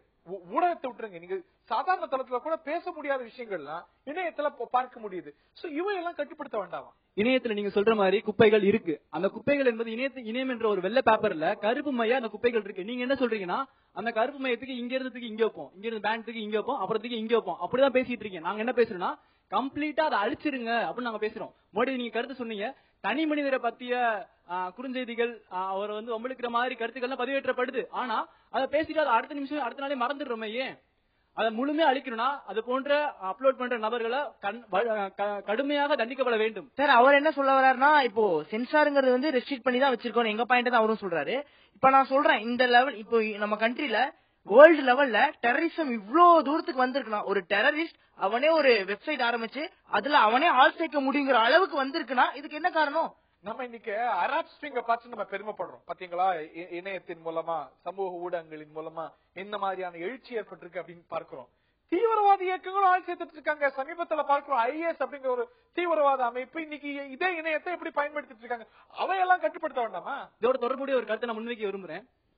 இன்றைக்கு இந்த வருடம் 12ஆம் வகுப்பு படிக்கும் ஒரு மாணவன், கணினி அறிவியல் பாடத்தை எடுத்து படிக்கிற ஒரு மாணவன் 2003ஆம் ஆண்டு அதற்கு முன்னர் வெளிவந்த ஒரு ரைட்டிங் சோர்ஸ் சாஃப்ட்வேர் தான் பத்தி படிக்கிறான். அவன் கிட்டத்தட்ட 15 வருஷத்துக்கு முன்னாடி இருக்க டெக்னாலஜி இப்போ வரைக்கும் படிச்சுட்டு இருக்கான். இதையே நம்ம முன்னேற மாட்டேங்கிறோம். நீங்க தேர்ற சொல்யூஷன் அங்க இருந்து ஆரம்பமாகுது. உடனே யாரும் சிஆர்டி கம்ப்யூட்டர் எமர்ஜென்சி ரெஸ்பான்ஸ் வந்து யாரும் உடனே வந்து எதிக்கல் ஹேக்கரா வந்து இந்த மாதிரி தவறுகளை யாரும் சரி பண்ண போறது இல்ல. இங்க ஸ்டூடெண்ட் இருந்து இது மேல வரணும். இன்னொரு எக்ஸாம்பிள் நான் சொல்லுவேன். இன்னைக்கு ஏகப்பட்ட 90% மேற்பட்ட கவர்மெண்ட் அபிஷியல்ஸ் யூஸ் பண்ற வெப்சைட் யூஸ் பண்ற சிஸ்டம்ல விண்டோஸ் எக்ஸ்பி யூஸ் பண்ணிட்டு இருக்காங்க. அத விண்டோஸ் சிஸ்டமே விண்டோஸ் கார்பரேஷனே செக்யூரிட்டி பேக்கேஜ் கொடுக்கறத நிப்பாட்டிட்டாங்க லாஸ்ட் இயர்ல இருந்து. ஏன் லைனக்ஸ் போன்ற ஓபன் சோர்ஸ் ஏன் யூஸ் பண்ண மாட்டேங்கிறாங்க? இதுதான் நாங்க கவர்மெண்ட் எதிர்பார்க்கிறோம். சென்சார்ஷிப் வேணாம். இந்த மாதிரி எஜுகேஷன்ல என்னென்ன ஓபன் சோர்ஸ் கொடுக்க முடியும் அதெல்லாம் கொடுங்க. இப்போ 2013ல ரிலீஸ் ஆன சைபர் செக்யூரிட்டி ஆக்ட் என்ன சொல்லுதுன்னா, இந்தியாவுக்கு இன்னும் 5 லட்சம் சைபர் செக்யூரிட்டி எக்ஸ்பர்ட் தேவைன்னு சொல்லுது. நீங்க சொல்றீங்களா பிளாக் பண்றது, கண்டென்ட் பிளாக் பண்ணணும், தேவையில்லாத குப்பைகளை ரிமூவ் பண்ணணும், அதெல்லாம் யார் பண்ண போறாங்க? அவங்க தான் பண்ணுவாங்க. சோ நம்மளோட வியூ வந்து ரூட் காஸ்ட்ல இருந்து அந்த ப்ராப்ளம் சொல்யூஷன் அதை எடுக்கணும். நம்ம அதுதான் பத்தி பேசணும். மேலோட்டமா பேசிட்டோம்னா எப்பயோ எங்கேயோ நடக்கிற ஒரு ப்ரோக்ராம் இது முடிஞ்சு போயிடும். Good point. அவருடைய கருத்து ஏற்கனவே இருக்கக்கூடிய அமைப்புகளை வலுப்படுத்துங்க, அதை கூர்மைப்படுத்துங்க, மாறா சென்சர்ஷிப் அப்படிங்கிறது இதற்கான தீர்வு அல்ல அப்படிங்கிற ஒரு பாயிண்ட முன்வைக்கிறாரு. மேலும் பல கேள்விகள் எழுந்திருக்கின்றன. இந்த இணைய சமநிலை பற்றி, அதாவது நெட் நியூட்ரலிட்டி குறித்த விவாதமும் தேசிய அளவில் எழுந்திருக்கிறது. இளைஞர் அணி என்ன கருதுகிறது?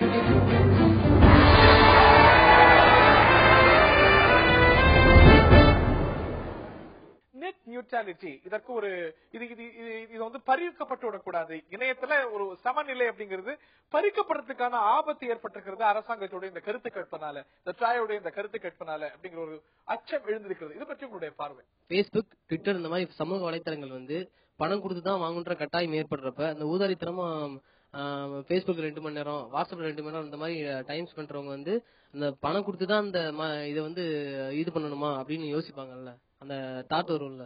ரைட். இது எதற்கு எதுவுமே ஃப்ரீயா இருந்தா நம்ம கட்டற்று யூஸ் பண்றோம், மிஸ்யூஸ் பண்றோம். அப்ப பணம் கொடுத்துதான் பேஸ்புக்கையும் வாட்ஸ்அப்பையும் இல்லாட்டி சமூக ஊடகங்களையும் கட்டுப்பாடு இல்லாம நம்மள பலர் யூஸ் பண்றோம் அப்படிங்கறத நம்ம ஏத்துக்கிட்டாங்கணும். அதுக்கு வந்து ஒரு போஸ்டுக்கு இவ்வளவு பைசா இல்ல இவ்வளவு ரூபாய் அப்படின்னா கட்டுப்பாடோட ஆரோக்கியமா பயன்படுத்துவாங்க. சோ இட் இஸ் வெல்கம் அப்படிங்கிறது உங்களுடைய கருத்து. அவங்க சொன்ன மாதிரி ஒரு வெப்சைட்டுக்கு வந்து ஒரு பைசா கொடுத்து இவ்வளவு அமௌண்ட் கொடுத்து நம்ம பார்க்கலாம் அப்படின்னு சொல்றாங்க. இப்ப நம்ம வந்து சாதாரணமா கல்வி வந்து நம்ம பணம் கொடுத்து கத்துக்கிட்டு இருக்கோம். இதே ஏதோ ஒரு தினக்கூலி வேலை செய்யற ஒரு நபர், அவருடைய பையன் ஒரு படிக்க அனுப்பிச்சுவாங்க, ஒரு ப்ராஜெக்ட் விஷயமா அவன் படிச்சுட்டு இருக்காப்ல, அவர் வந்து ஒரு நாளைக்கு 150 ரூபாய் வாங்குறான்னு வச்சுக்கோங்க. அப்ப அவர் குடும்ப செலவையும் பார்க்கணும். அவங்க அப்ப பேஸ்புக், இப்ப வந்து கூகுள் அந்த மாதிரி பவருக்கு அப்ப தனித்தனி அமௌண்ட் அவங்க போக என்ன செய்யும்? அப்ப பாமர் வந்து நசுக்கப்படுறாங்க. மேல்தட்டு மக்கள் மட்டும்தான் ஒரு சரியான ஒரு பாதையில இருந்து போற மாதிரி சொல்றாங்க. இந்த நெட் நியூட்ரலிட்டி அப்படிங்கிறது பறிக்கப்பட்டால், இந்த அரசாங்கத்துடைய இந்த ஒரு கேள்விகள் அப்படிங்கிறது விளைவா மாறினால், ரெக்கமெண்டேஷன்ஸ் விளைவாக மாறினால், சாமானியன் கிட்ட இருந்து இணையம் பறிக்கப்பட்டு பணக்காரர்கள்ட்ட மட்டுமே இருக்கக்கூடிய ஒரு சூழல் ஏற்படாது. பாமர மக்களுக்கு வந்து பேஸ்புக், வாட்ஸ்அப் மட்டும்தான் தேவையா? ஏன் அதுக்கு மட்டும்தான் அவங்க பணம் வாங்கணுமா? பாமர மக்கள் பேஸ்புக், வாட்ஸ்அப் எல்லாம் பயன்படுத்த கூடாதுன்னு சொல்லல, நம்ம தான் பயன்படுத்தணும். நம்ம தான் ரிச் பீப்புள் தான் வந்து பயன்படுத்தணும் அப்படின்னு வந்து சொல்ல வரல. இல்ல அதுதான் ரொம்ப காஸ்ட்லியா இருக்கு, ரிச் பீப்புள்கிட்ட தான் இருக்கு அப்படிங்கிற ஒரு விஷயம் இல்லங்க. அவசியமே இல்லாம ஒரு விஷயத்தை ஏன் காஸ்ட்லி ஆக்கணும்? எல்லாரும் என்னுடைய விருப்பம் எதுவோ அதை நான் பயன்படுத்தலாம். எல்லாத்துக்குமே ஒரே நிலை அப்படிங்கும்போது ஏதோ ஒரு நிறுவனங்களுடைய வியாபார நோக்கத்துக்காக ஒரு விஷயத்துக்கு கூடுதலாகும் அவங்க என்ன நினைக்கிறாங்களோ அதை மட்டும் சீப்பா நான் ஏன் பயன்படுத்தணும்? இன்டர்நெட் வந்து ஒரு கரண்ட் மாதிரி. அந்த கரண்ட் நாங்க வீட்டுக்கு வாங்குறேன், எனக்காக வாங்குறேன். அந்த கரண்ட் மூலமா நான் எந்த இன்ஸ்ட்ருமெண்ட், எலக்ட்ரிக்கல் இன்ஸ்ட்ருமெண்ட் நான் யூஸ் பண்ணுவேன். அதுக்கான ரைட்ஸ் எனக்கு இருக்கு. நீ இதான் யூஸ் பண்ணி டிசைட் சொல்றது அவங்க யாரு? கரண்ட்ங்கிறது ஒரே ஒரு அத்தாரிட்டியோடது. ஆனா பேஸ்புக்ங்கிறதுக்கு அதுக்கு வேற சிஇஓ, வாட்ஸ்அப் வேற சிஇஓ. ஆனா இணையம் அப்படிங்கிறது பொதுவானது. அப்ப அது எல்லாமே எப்படியோ அந்த மாதிரி நெட் கனெக்ஷன் அதையே நீங்க கம்பார்ட்மெண்டலைஸ் பண்ணணும்னு நினைக்கிறீங்க. அதையே வந்து நீங்க ஒரு சிலருடைய பிசினஸ் இன்ட்ரெஸ்ட் வந்து ரிஃப்ளெக்ட் பண்ணணும்னு நினைக்கிறீங்க. இது வந்து நம்ம நார்மலா வந்து ஜெனரலைஸ்டா நம்ம யூஸ் பண்றதுக்கும் இப்போதைக்கு என்ன டிஃபரன்ஸ்னா, நம்ம மேலோட்டமா பார்க்காம கொஞ்சம் ஆழமா பார்த்தோம் அப்படின்னா இதுல வந்து ஒரு கார்பரேட் அரசியல் இருக்கு அப்படிங்கறத நம்ம வந்து புரிஞ்சுக்க வேண்டியிருக்கு. காரணம் என்ன அப்படின்னா, ஜெனரலா யூஸ் பண்ணும்போது பிரச்சனை கிடையாது. இப்போ நீங்க வாட்ஸ்அப்புக்கு இவ்வளவு, பேஸ்புக் இவ்வளவு, இப்போ யூடியூபுக்கு இவ்வளவுன்னு வரும்போது ஒரு மோனோபோலி மார்க்கெட்டை வந்து அவங்க கிரியேட் பண்றதுக்கான சான்சஸ், வாய்ப்புகள் நிறைய இருக்கு. நான் என்ன விலை வைக்கிறனோ அதை தான் வந்து நீ வாங்கணும். நான் எவ்வளவு கட்டணம் சொல்றேனோ அந்த கட்டணத்தை தான் நீ வாங்கணும் அப்படிங்கும் போது அந்த இப்போ வந்து வாட்ஸ்அப் இருக்கட்டும், பேஸ்புக்கா இருக்கட்டும், அன்றாட டெய்லி யூஸ் பண்றாங்க மக்கள். சார் யூஸ் பண்ண மாட்டேன், மாசத்துக்கு ஒரு தடவை யூஸ் பண்றேன், 2 மாசத்துக்கு ஒரு தடவை யூஸ் பண்றேன்னு யாருமே சொல்ல முடியாது. டே டு டே லைஃப்ல வந்து தேவை அப்படிங்கறத போயிடுச்சு. முதல்ல டிசையரா இருந்தது, இப்போ வந்து நீடட் அப்படிங்கிற அளவுக்கு வந்து தள்ளப்பட்டோம். சோ அப்போ வந்து தேவை அப்படிங்கிற பட்சத்துல அதை கட்டாயமா யூஸ் பண்ணி ஆகணும் அப்படிங்கிற மாதிரியான சூழலை வந்து அமைச்சிட்டாங்க. அப்படிங்கும் போது அந்த ஒரு சந்தேகம் இருக்கு. அதை நீங்க வந்து லக்ஸுரியா பார்ப்பீங்களா, இல்லாட்டி அத்தியாவசியமா நீங்க எப்படி இந்த மாதிரியான ஒரு ஊடகங்கள்லாம் அத்தியாவசியம் எப்படி வரையறுக்கிறீங்க? இல்ல சார், இன்னைக்கு வந்து எல்லாருக்குமே வந்து நியூஸ் பேப்பர் படிக்கிறதுக்கான டைமோ இல்ல வந்து நியூஸ் டிவில பாக்குறதுக்கான டைமோ இல்ல. அப்படிங்கும்போது அன்றைக்கு அவன் டியூட்டிக்கு வேலைக்கு போகும்போதோ இல்ல காலேஜ்க்கு போகும்போது கையிலேயே வந்து அப்டேட்ஸ் தெரிஞ்சுக்கிற அளவுக்கு வந்து டெக்னாலஜி வளர்த்தது வந்து வாட்ஸ்அப், பேஸ்புக் வந்து ஒரு மேஜர் ரோல் வந்து கான்ட்ரிபியூட் பண்ணுது. அப்படிங்கிற பட்சத்துல அதை நம்ம யூஸ் பண்ணிக்கிறோம், எனக்கு தேவை அப்படிங்கிற வரும்போது நீ அதை மோனோபோலி மார்க்கெட்டா கிரியேட் பண்ணி நீ சொல்ற வேலை தான் அப்படிங்கறத வச்சுன்னா வேர் இஸ் டெமோக்ரஸி அப்படிங்கிற மாதிரியான கொஸ்டின் நம்ம எழுப்ப வேண்டிய கட்டாயம் இருக்கு. பல விஷயத்துல நியூட்ராலிட்டி இல்லாத போது நெட்டுக்கு மட்டும் நியூட்ராலிட்டியா அப்படிங்கிற ஒரு கேள்வி எழுப்புறவங்களும் இருக்கிறாங்க. நிறைய டிஷ் கம்பெனிஸ்லாம் இருக்கு. இப்ப நீங்க பாத்தீங்கன்னா உங்களுக்கு ஸ்போர்ட்ஸ் கம்பெனி ஸ்போர்ட்ஸ் பேக் வேணும், இன்னைக்கு ஐபிஎல் நடக்குதா, ஸ்போர்ட்ஸ் பேக்னா அன்னைக்கு ஒரு 2 நாள் போடுவான், பாப்பான், அதை விட்டுட்டு போயிடுவான். அதனால நீங்க எனி டைமே நீங்க அதுக்கு சார் இப்போ டாக்ஸ் காசுங்கிறது உங்களுக்கு டைரக்டா வரதுல இன்டைரக்டா அவன் கான்ட்ராக்ட் வச்சிருக்கான். இப்போ அவனே டைரக்டா அந்த ப்ராடக்ட் கொடுக்கறதுனால அவனே டைரக்டா கொடுக்கறதுனால உங்களுக்கு அந்த அளவுக்கு இன்டைரக்டா எடுக்கிற காசு அவன் டைரக்டா உங்களுக்கு கொடுத்துறான். அதனால வந்து உங்களுக்கு அந்த அளவுக்கு பெரிய லாசஸ் எல்லாம் இதுல இருக்க போறது கிடையாது. இந்த நிறுவனங்கள் தரப்புல கேட்கப்படக்கூடிய விஷயம் என்னன்னா, நீங்க வந்து ஸ்பெக்ட்ரத்தை எங்களுக்கு இலவசமா கொடுத்துடல, அது நியூட்ரலா இல்ல, அப்படி இருக்கும்போது இந்த ஒரு பேக் மட்டும் நியூட்ரலா இருக்கணும் அப்படிங்கிற ஒரு வார்த்தை வைக்கிறாங்க. இது நான் இப்போ வரைக்கும் ஒரு யூசரா ஒரு டெலிகாம் ஆபரேட்டரா அது 2 பேத்துக்கு நடுவுல இருக்க பிரச்சனையை பார்த்துட்டு இருந்தோம். இப்போ as a computer science student நான் என்னோட கிராஜுவேஷன் முடிச்சு என்னோட கரியரை நான் என்னோட கோர்ஸ் ஸ்ட்ரீம் லைன்ல போகணும்னு ஆசைப்படுறேன். சொந்தமா ஒரு வெப்சைட் துவங்குறேன். அந்த வெப்சைட்ல இப்பதான் ஸ்டார்ட் அப் வெப்சைட், நான் என்னோட கண்டென்ட் அதுல போஸ்ட் பண்ணிட்டு இருக்கேன்.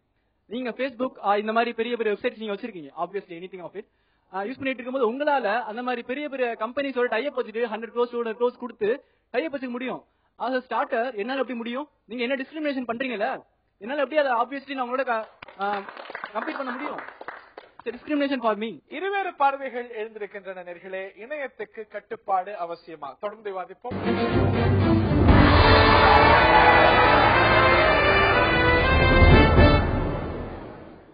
நான் இந்த அணிட்ட கேட்க விரும்புகின்றேன், எந்த மாதிரியான கட்டுப்பாடு நீங்க கட்டுப்பாடு வேணும் அப்படிங்கிறீங்களே தவிர அவங்களே விளக்கினாங்க, நிச்சயம் அதுல பிராக்டிகல் டிஃபிகல்டிஸ் இருக்கு. எந்த மாதிரி கட்டுப்பாடு, என்ன மாதிரி ஃப்ரேம் ஒர்க் எதிர்பார்க்கறீங்க? இப்போ கட்டுப்பாடு வேணும்னு சொல்லி எல்லாரும் சொல்றாங்க. இப்போ எனக்கு எதுல கட்டுப்பாடு வேணும்னா, இப்போ வந்து காலேஜ்ல வந்து பாத்தீங்கன்னா வீடியோஸ்ங்கிறது வந்து எதுவுமே எடுக்க முடியாது. இப்போ வந்து பாத்தீங்கன்னா அந்த கட்டுப்பாடோட இருந்தோம்னா, இப்ப பாத்தீங்கன்னா இப்போ அன்வான்டட் வீடியோஸ் இருக்குன்னு வச்சுக்கோங்க, அதை வந்து பிளாக் பண்ணிட்டு NPTEL வீடியோஸும் IITல இருந்து கொடுப்பாங்க, அந்த வீடியோஸ் வந்து டிஸ்பிளே பண்ணலாம். இந்த உலகம் பூரா முன்வைக்கிற வாதம் என்னன்னா, என்னோட குழந்தைங்க கெட்டு போகுது அப்படின்னு. அது நீங்க நெட்ல இந்த ஃப்ரீ சாஃப்ட்வேர் எடுத்து நீங்க இன்ஸ்டால் பண்ணீங்கன்னா ஒவ்வொரு வீடுகளையும் பண்ணலாம். அது பேரண்டோட இது சார். பேரண்ட் தானே சொல்றாங்க என் பசங்க வீணா போறாங்க, அவங்களுக்கு அந்த அக்கறை இருக்குல்ல, இணையத்தை யூஸ் பண்ணணும்னு பேரண்ட் ஆசைப்படுறான். அப்ப அந்த குழந்தைய வந்து கரெக்டா கைட் பண்ணிட்டு அவனோட பொறுப்பு. அது தாராளமா பண்ணலாம், நிறைய விஷயம் இருக்கு. அதை விட்டுட்டு இந்த தொழில்நுட்பம் கொடுத்திருக்கக்கூடிய ஒரு அருமையான நம்ம ஒரு என்ன சொல்றது ஒரு நல்ல விஷயத்த மறைக்க பாக்குற மேல்மட்ட ஒரு பிற்போக்கான சமுதாயத்தோட சிந்தனை தான் இந்த மாதிரி சென்சார் போர்டு போகணும். ஏன்னா நான் பிராக்டிக்கலான வியூ பாயிண்ட்ல சொல்றேன், சட்டம் ஒழுங்கு எல்லாமே நடைமுறையில இருக்கு, அதெல்லாம் நம்மளை காப்பாத்துது. ஆனா அது எந்த அளவுக்கு நல்லா செயல்படுது, எந்த அளவுக்கு போட்ட பாதையில இருந்து விலகி போகுதுங்கிறது இங்க இருக்கிற ஒவ்வொருத்தருக்கும் உண்மையா மனசாட்சிப்படி தெரியும். புரியுதுங்களா? அதே மாதிரி நீங்க ஒரு எம்பவர்மெண்ட் தனியா ஒண்ணு வந்து ஒரு சென்சார்னு கொண்டு வந்து அதை எம்பவர் பண்ணி விட்டீங்கன்னு வச்சுங்களேன், உங்ககிட்ட அந்த மிச்ச மீதி இருக்கிறதையும் வந்து உங்களை பிளாக் பண்றதுக்கு, இல்லீகலா பிளாக் பண்றதுக்கு நிறைய வாய்ப்பு இருக்குன்னு தான் நாங்க சொல்ல வரோம். ஆல்ரெடி இருக்கிற ஃப்ரீடத்தை அப்படியே விட்டுருங்க, இந்த மாதிரி தேவையில்லாத விஷயத்த ஃபில்டர் பண்றதுக்கு தனியா நம்ம பண்ணிக்கலாம்னு சொல்ல வரோம். இருக்கக்கூடிய கோளாறுகளை கையாளுறதுக்கு இப்ப இருக்கக்கூடிய தொழில்நுட்பமே போதுமானது. அதை நம்ம செய்யலாம், யூசர் எண்ட்ல செய்யலாம், வெவ்வேறு இடங்கள்ல செய்யலாம். இதற்கு ஒரு தீர்வான ஒரு பிரச்சனையை சுட்டி காட்டி ஒரு சென்ட்ரலைஸ்ட் சென்சார் அமைப்பு அப்படின்னு கேட்பது அப்படிங்கிறது இட் இஸ் இம்பிராக்டிக்கல், அபத்தம் அப்படிங்கிற ஒரு கருத்து. இப்போ இருக்க நிறைய ஆன்லைன் ஷாப்பிங் சென்டர்ஸ்லாம், ஷாப்பிங் வெப்சைட்ஸ்லாம் இப்போ இருக்கிற டெலிகாம் கம்பெனிஸ் கூட கோடியா காசு கொடுத்துட்டு அவங்க கிட்ட என்ன சொல்றாங்கன்னா, உங்களோட டெலிகாம் கம்பெனிஸ்ல உங்களோட யூசர்ஸ் நிறைய இருக்காங்க, உங்களோட யூசர்ஸ்க்கு எல்லாமே எங்களோட வெப்சைட்ஸை நீங்க ஃப்ரீயா கொடுங்க அப்படின்னு சொல்லிட்டு அவங்க அந்த டெலிகாம் கம்பெனிஸோட டைப் வச்சு நிறைய க்ரோர்ஸ் கொடுக்குறாங்க. இவங்க என்ன பண்றாங்க, தன்னோட யூசர்ஸ்க்கு இந்த ஆப்ஸ் அந்த வெப்சைட்ஸ் எல்லாம் ஃப்ரீயா கொடுக்குறாங்க. இந்த மாதிரி வெப்சைட்ஸ் எப்பவுமே ஒரு பொருளோ ஒரு விஷயமோ சாதாரணமா கொடுக்கறத விட கம்மி லோ காஸ்ட் வச்சு கொடுக்கறது வேற, ஃப்ரீயா கொடுக்கறது வேற. லோ காஸ்ட் வச்சு கொடுக்கறத விட ஃப்ரீயா கொடுக்கறதுல மக்கள் மத்தியில ஒரு மோகம் அதிகமாவே இருக்கும். சோ ஃப்ரீயா கொடுக்கறதுனால மக்கள் இந்த ஆப்ஸ் தான் நம்ம இந்த ஆன்லைன் ஷாப்பிங் வெப்சைட் தான் யூஸ் பண்ணணும் அப்படின்னு சொல்லிட்டு அதுலயே ஒரு அடிக்ட் மாதிரி வராங்க. அவங்க அதெல்லாம் தெரிஞ்சு வச்சதுனால தான் இவங்க இந்த யூசர்ஸ்க்கு நம்ம ஃப்ரீயா கொடுப்போம் அப்படின்னு சொல்லிட்டு பண்றாங்க. அது எங்களோட ஒரு வியூவை பறிக்கிற மாதிரி தானே சார் இருக்கு. சரி, இப்படி ஒரு சிஸ்டம் நம்ம இம்ப்ளிமெண்ட் பண்றதுனால டைரக்டாவோ இன்டைரக்டாவோ பாதிக்கப்படுறது யூசர்ஸ் தான். ஏன்னா இந்த டெலிகாம் நிறுவனங்கள் என்ன பண்றாங்க அப்படின்னா ஒரு குறிப்பிட்ட அப்ளிகேஷனுக்கு மட்டும் ஸ்பீடை அதிகப்படுத்துறாங்க. இது மூலமா அடுத்த அப்ளிகேஷன் டாமினேட் பண்ணப்படுது.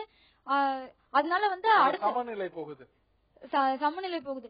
அதுவும் இல்லாம இந்த இன்டர்நெட்ங்கிறது நம்ம மட்டும் யூஸ் பண்ணல, சாமானிய மக்களும் யூஸ் பண்றாங்க. நம்ம இந்தியால 70% மேல இருக்கிறது வில்லேஜ் தான். வாட்ஸ்அப் FBஐ விடுங்க, இப்பதான் இந்த வில்லேஜ்ல ஜிமெயில்ங்கிற ஒரு விஷயமே நிறைய பேத்துக்கு புதுசா தெரிய வந்திருக்கு. இப்படி ஒரு ஸ்டேஜ்ல நான் இப்படி நெட் நியூட்ரலிட்டின்னு ஒரு விஷயம் இல்லாம போயிருச்சு அப்படின்னா ஒவ்வொரு அப்ளிகேஷன் யூஸ் பண்றதுக்கும் தனித்தனியா பணம் கட்டணும் அப்படின்னா அவங்க இத யூஸ் பண்றதுக்கே பயந்துட்டு மறுபடியும் ஒரு பழைய வாழ்க்கைக்கு தான் போவாங்க. அவங்க இந்த இன்டர்நெட்டுங்கிறது அவங்களுக்கு ஒரு எட்டா கனியா தான் இருக்குமே தவிர வில்லேஜ் பீப்புள்ஸ்க்கு அவங்களுக்கு யூஸ் பண்ண முடியாது. இணைய பயன்பாடு இவ்வளவு மலர்ந்து வரக்கூடிய சூழ்நிலையில இத இப்படி போய் ஒரு பணக்காரர்களுடைய மீடியமாக இதை மாற்ற ஒரு வழிதான் வகுக்கும் அப்படிங்கிறது உங்களுடைய பார்வை. இப்ப இருக்கக்கூடிய ரெகுலேட்டரி மெக்கானிசம் போதுமானதல்ல, சட்டங்கள் போதுமானதல்ல அப்படிங்கிற ஒரு வாதம் வைக்கப்பட்டு வருது. நம்மளுடைய லாஸ் எல்லாம் அவ்வளவு பழசா? நீங்க ஒரு லா ஸ்டூடெண்ட்ங்கிறதுனால உங்கள்கிட்ட கேட்கிறேன். இல்ல சார், இது தவறுகள் நம்ம மேல இருக்கு. நம்ம அதை தட்டி தூசி பார்க்கக்கூடிய அளவுக்கு கூட நம்ம முன் வர்றது இல்ல. சட்டங்கள் என்ன சொல்லப்பட்டிருக்கு அப்படின்னா ஒரு மனுஷன் பிறந்ததுல இருந்து சாகுற வரைக்கும் அவனுடைய அன்றாட வாழ்வுகள்ல நடக்கக்கூடிய எல்லா நிகழ்வுகள்லயும் சட்டம் இருக்கு. அவன் நடக்கிறதுல இருந்து உட்கார்றதுல இருந்து போறதுல இருந்து அடுத்தவனை பேசுறதுல இருந்து எல்லாத்துலயும் சட்டங்கள் இருக்கு. சோ அதை நம்ம சரியான புரிதல் இல்லாம டெக்னாலஜியை குறை சொல்றது சரியான இதா இருக்காது. காரணம் என்னன்னா டெக்னாலஜி அப்படிங்கிறது இன்னைக்கு நம்மளுக்கு கிடைச்சிருக்க ஒரு வரப்பிரசாதம் தான். கற்கை நன்றே பிச்சை புகினும் கற்கை நன்றேன்னு சொன்னான். சோ அந்த காலத்துல பிச்சை எடுத்தாவது கத்துக்கோ அப்படின்னு சொல்ற அந்த காலத்திலேயே நம்ம இவ்வளவு தூரம் நவுந்து டெக்னாலஜியை கத்துக்கிட்டோம். இன்னமும் போய் நம்ம டெக்னாலஜியை குறை சொல்லிக்கிட்டே இருக்கிறது அது மேல அவேர்னஸ் இல்லாமலும் சட்டங்கள் மீது நம்மளுக்கு இருக்கக்கூடிய அவேர்னஸ் கம்மியா இருக்கு. அப்படிங்கறதுனாலதான் இந்த மாதிரியான விஷயங்கள்லாம் நம்ம தொடர்ந்து வலியுறுத்திட்டே வரோம். அவங்க சொன்னாங்க சார், அப்ளிகேஷனுக்கு அமௌண்ட் பே பண்ண முடியாதுன்ட்டு. நம்மளுக்கு என்ன தேவையோ அமௌண்ட் பே பண்ணி கத்துக்கிட்டாதான் அது கரெக்டா இருக்கும். அருமை தெரியும். காசு கொடுத்தாதான் அருமை இலவசமா கிடைக்கிற எதுக்குமே அருமை தெரியாது. ஒரு கமெண்ட்டுக்கு இவ்வளவு காசு, ஒரு போஸ்டுக்கு இவ்வளவு காசுன்னு போட்டா எல்லாரும் போடுறத நிறுத்திடுவாங்கல்ல. இவ்வளவு நேரமா இணைய சமநிலை, அதுல இருக்க சென்சார்ஷிப் பத்தி நிறைய பேசணும். இதை தாண்டி ஏகப்பட்ட விஷயங்கள் அதுல இருக்கு. அதுல இருக்க மிக சாராம்சம் ஒரு சின்ன கருத்தை முன்வைக்கிறேன். இன்றைய சூழ்நிலையில இந்தியாவில ஏகப்பட்ட பேர் படிக்க முடியாத சூழ்நிலையில நிறைய பேர் இருக்காங்க. ஒரு ஜியோகிராபிக்கலா ரொம்ப ரிமோட் வில்லேஜ் இருக்கவங்க ஒரு நல்ல எஜுகேஷன் கூட அவங்களால அவைலபிலிட்டி பண்ணிக்க முடியாது. அப்படி இருக்கும்போது இந்த internet MOOCs, massive online open courses மாதிரி பெரிய யூனிவர்சிட்டி, ஆக்ஸ்போர்ட், ஏல் இந்த மாதிரி பெரிய யூனிவர்சிட்டி கோர்சஸ் நம்மளோட வீட்டுக்கே கம்ப்யூட்டர் மூலமா இன்டர்நெட் மூலமா கொண்டு வந்திருக்காங்க. இதை தவிர இவ்வளவு நேரம் இன்னும் 2 பாயிண்ட். ஆனா அது இப்போ ரீசெண்டா எந்த மீடியாலுமே அதை பப்ளிஷ் பண்றது இல்ல. அந்த 2 விஷயம் என்னன்னா, internet.org ரிலையன்ஸோட பப்ளிஷ் பண்ணாங்க.